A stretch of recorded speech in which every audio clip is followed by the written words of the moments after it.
Okay, so before you actually open your Chapter 5 notes, let's make some predictions.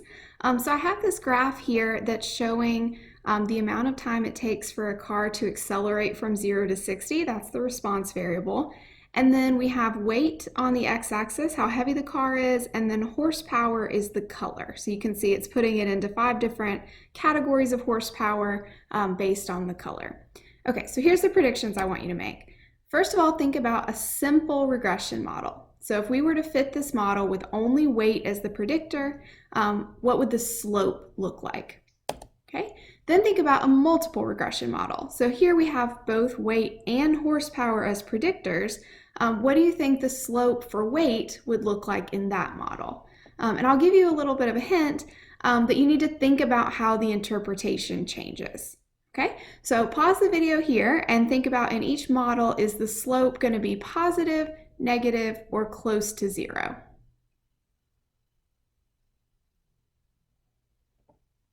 Okay, so actually just by looking at this, I can tell that in a simple regression model that the slope for weight is going to be negative. Basically, I'm just going to ignore the color altogether, not pay attention to the color, and just look at the dots themselves. So if I were to do that and try to draw a regression line, maybe it would look something like that, right? Definitely a negative line. Whereas if we look at the multiple regression model, we want to say, what's the relationship between weight and acceleration controlling for horsepower, right? So in each of those horsepower groups, low to high, in each of those groups, there's a positive relationship between weight and acceleration. All right, so we can look at things a little more detail here now that we have the output. Let's start by interpreting the slope for weight. So this is just a simple regression model.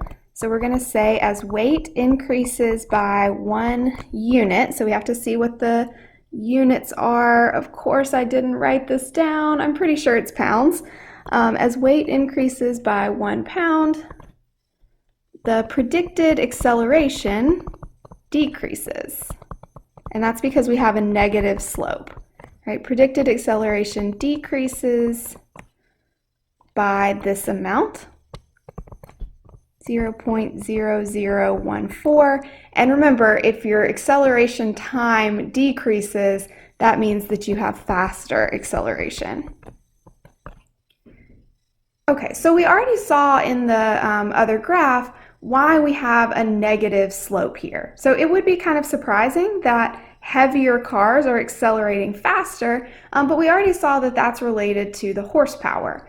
But there's still something that's a little bit strange here, because this is a really small slope, and yet we also have a really small p-value, right? That seems strange. How could a slope that seems pretty close to 0 give us a small p-value? So go ahead, pause the video one more time, and there's actually 2 things that are related to this. So see if you can come up with 2 reasons why you might have a small slope close to 0, and a small p-value, statistically significant evidence.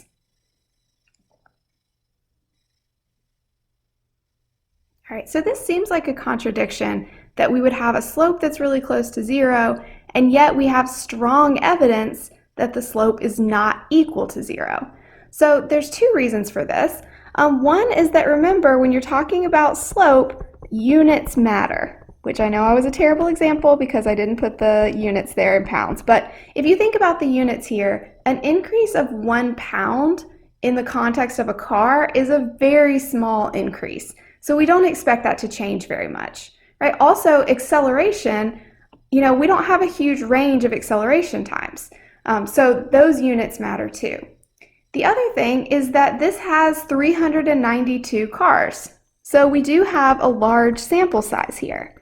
And remember, with a large sample size, you can end up with strong evidence even if your effect is pretty small. Okay, so let's get to the multiple regression model now. So in multiple regression, remember, a slope describes the effect of an explanatory variable after adjusting for the effects of other explanatory variables in the model. So you can sort of even see this in the graph, right? We're breaking it down by horsepower. So essentially, we're holding horsepower constant, right? We're looking at the high horsepower cars all together, So we've got like this orangey color, those are the high horsepower cars, and we can look what's going on within that group, and we can look within the low horsepower cars. So we're sort of holding horsepower constant there. So when we do that, when we look at the effect of weight controlling for horsepower, notice that the sign has changed, right? This slope has changed from negative to positive. This is going back all the way to like the first week of school. If it changes from negative to positive after adjusting for another variable, remember that's called Simpson's paradox.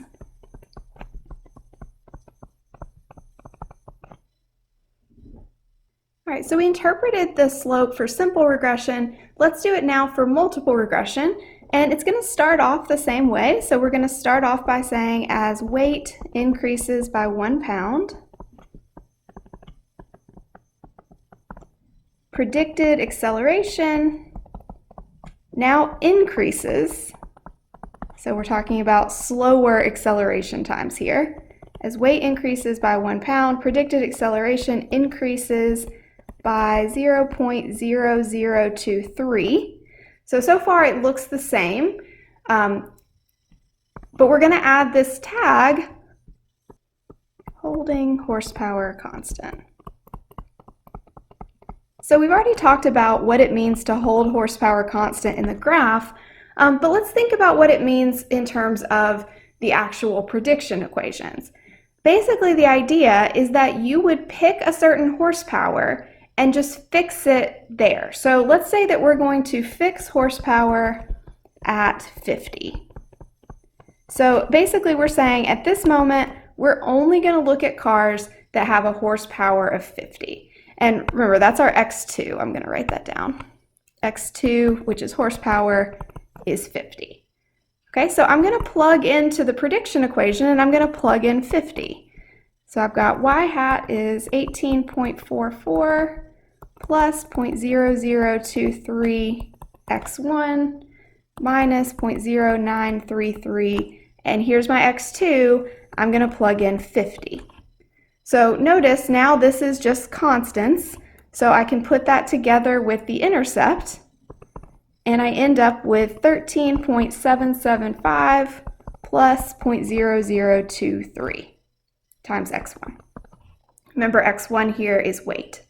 Okay, so you could plug in for a particular value of horsepower and get the equation that relates weight to acceleration.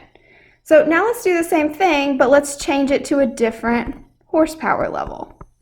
So now I'm going to look at only the cars with 100 horsepower. So I'm doing the same thing, except when I get to x2, I'm going to plug in 100.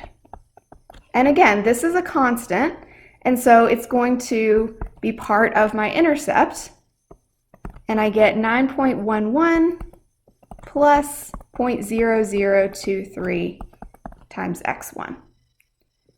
Okay, so let's kind of draw this on the graph, mimicking what we've got up there, but this one is just looking at this model. So we have acceleration here,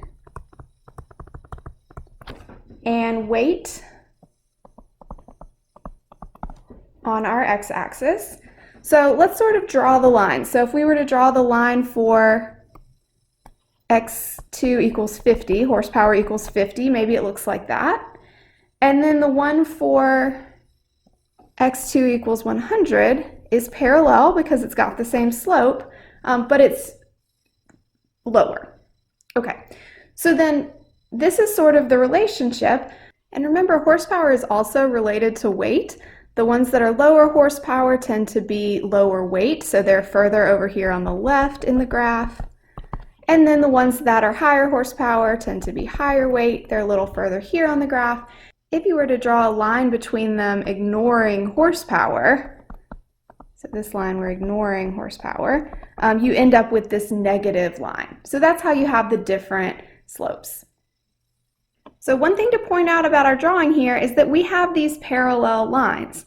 The reason that it's parallel is because there's no interaction term in this model, right? We have a term for the weight and a term for the horsepower, and they're separate. So what that means is that this model actually assumes that we have the same linear relationship,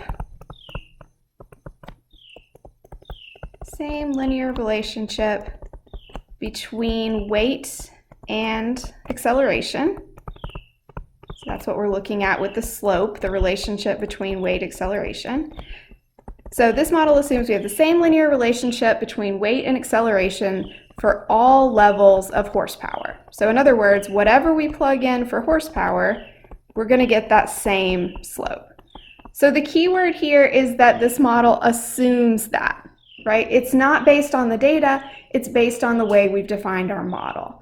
And actually, if we look at the graph, this may not be a perfect assumption, right? It seems like maybe the slope is changing a little bit, that these high horsepower cars have a little bit flatter slope than the low horsepower cars do. So that's an assumption that we're making.